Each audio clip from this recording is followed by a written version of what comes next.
दोस्तों आज इस वीडियो में बात करेंगे सर्वेयर इंजीनियर के बारे में।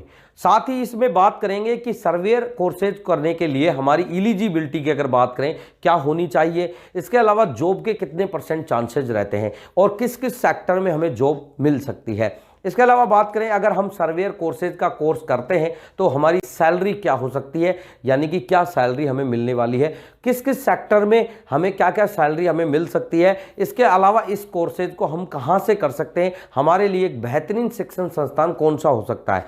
तो आज इस वीडियो में कंप्लीटली डिटेल मिलने वाली है। इस वीडियो को आप कंप्लीट जरूर देखना अगर आप सर्वेयर इंजीनियर बनना चाहते हैं। तो दोस्तों आपने आपके आसपास नेशनल हाईवे या स्टेट हाईवे बनते हुए जरूर देखे होंगे या फिर उनका कंस्ट्रक्शन चल रहा हो तो आपने जरूर देखा होगा।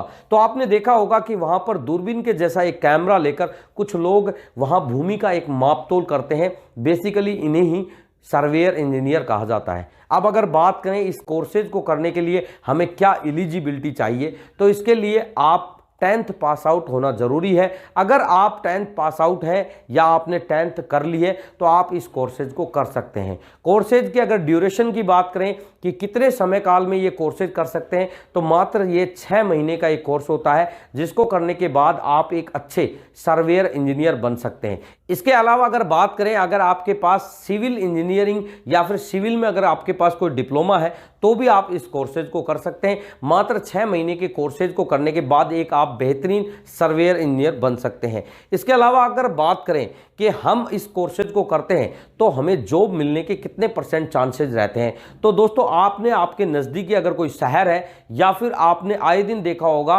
कि बहुत सारे कंस्ट्रक्शन के कार्य चलते रहते हैं, वहां पर सबसे ज़्यादा एक आवश्यकता रहती है तो वो रहती है सर्वेयर इंजीनियर की। दोस्तों आपने रेलवे के कंस्ट्रक्शन तो जरूर देखे होंगे। रेलवे का कंस्ट्रक्शन जब स्टार्ट किया जाता है तो उससे पहले एक पर्टिकुलर एक मापतोल किया जाता है और उस मापतोल को करने के लिए एक सर्वेयर इंजीनियर की आवश्यकता होती है। इसके अलावा बात करें हाइड्रो पावर जो प्रोजेक्ट होते हैं उनकी स्टार्टिंग से पहले भी एक सर्वेयर की आवश्यकता होती है, या फिर अगर बात करें एयरपोर्ट अथॉरिटी की तो आए दिन वहां पर भी किसी न किसी तरीके का कंस्ट्रक्शन चल रहा होता है या फिर कंस्ट्रक्शन होता रहता है, तो वहां पर एक सर्वेयर इंजीनियर की आवश्यकता होती है। यानी कि अगर बात करें जॉब के चांसेज की तो जॉब के चांसेज काफ़ी ज़्यादा हैं। अगर बात करें सिविल सेक्टर में तो भी आए दिन आपने शहरों में देखा होगा कि ऊंची ऊंची इमारतों का निर्माण होता रहता है। जब वो ऊंची इमारतों का निर्माण होता है उससे पहले एक सर्वेयर की आवश्यकता होती है, तो वो सर्वेयर कंप्लीटली सर्वे कर ये निश्चित करता है कि यहाँ इस बिल्डिंग में क्या कैसे कुछ बनना है, उसके बाद ही वहां पर एक निर्माण किया जाता है।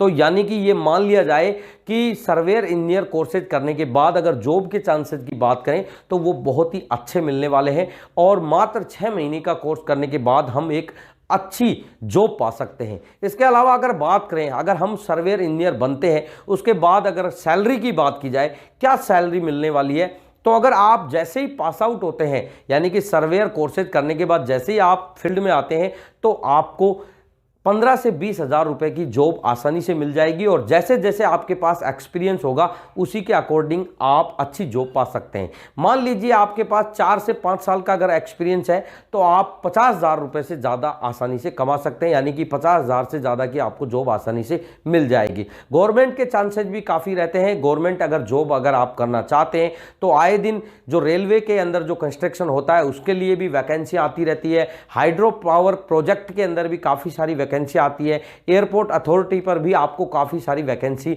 जो कि सर्वेयर इंजीनियर को लेकर आती रहती है, जिसमें आप फॉर्म फिलअप करके आप वहां जॉब प्राप्त कर सकते हैं। अब अगर बात करें कि हम इस कोर्सेज को करना चाहें जिसके लिए हमें एक बेहतरीन शिक्षण संस्थान कहां और कैसे उसको चिन्हित करना है, तो आज इस वीडियो में आपको एक बेहतरीन शिक्षण संस्थान के बारे में भी बताने वाले हैं।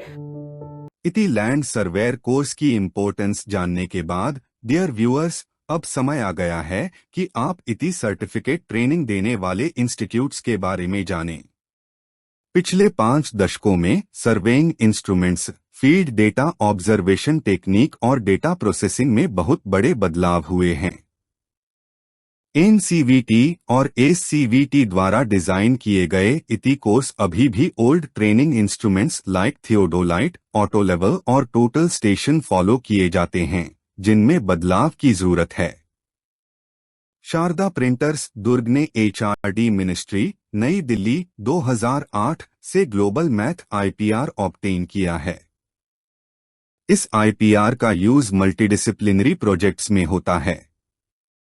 इसने ग्रेजुएट्स के लिए लैंड सर्वेइंग कोर्स को बदला है। हाल के सालों में ग्रेजुएट्स के बीच बेरोजगारी की समस्या गंभीर है, इसलिए लैंड सर्वेइंग में नए डिजाइन किए गए इक्विपमेंट और ट्रेनिंग प्रोग्राम बेरोजगार ग्रेजुएट्स के लिए नौकरी के कई नए रास्ते खोलेंगे। इस ऑड सिचुएशन में शारदा प्रिंटर्स द्वारा दी जाने वाली ग्रेजुएट्स इति ट्रेनिंग की फ्रेंचाइजी सबसे अच्छी है। ट्रेनिंग प्रोग्राम के बारे में ज्यादा जानकारी के लिए कृपया स्क्रीन पर दिए गए पते पर संपर्क करें। कृपया चैनल को सब्सक्राइब करें और वीडियो को अपने दोस्तों के बीच फॉरवर्ड करें ताकि जरूरतमंद को जानकारी मिल सके। धन्यवाद।